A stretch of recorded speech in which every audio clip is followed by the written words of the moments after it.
Hello साथीहरू, आजको विषय छ परमेश्वर र मानिस किन अलग भयो।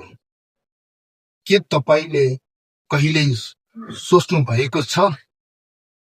Why did God and humans get separated?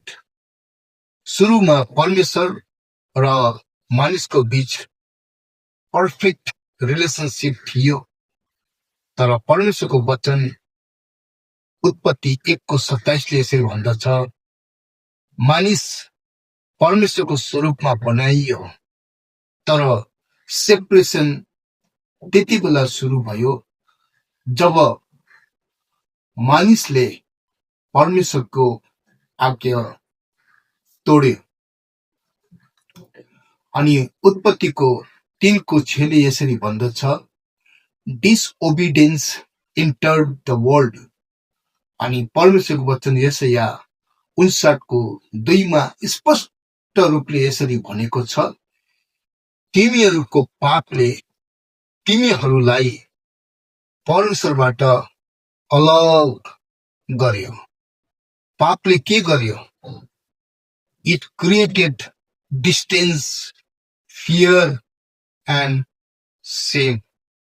अनि परमेश्वरको वचन रोमियो 3:23 यसरी भन्दछ, सबै मानिसहरूले पाप गरेका छन् अनि परमेश्वरको महिमासम्म पुग्न चुकेका छन्। तर गुड न्युज यही छ, परमेश्वरले मानिसलाई त्यही छोड्नु भएन। अनि रोमियो 5:8 यसरी भन्दछ, हामी पापी छँदै पनि ख्रिस्ट हाम्रो निम्ति मर्नु भयो। सेपरेसन भयो पापले, बट रिस्टोरेसन आयो प्रेमले। God is holy, but His love is calling you back today. God bless you all.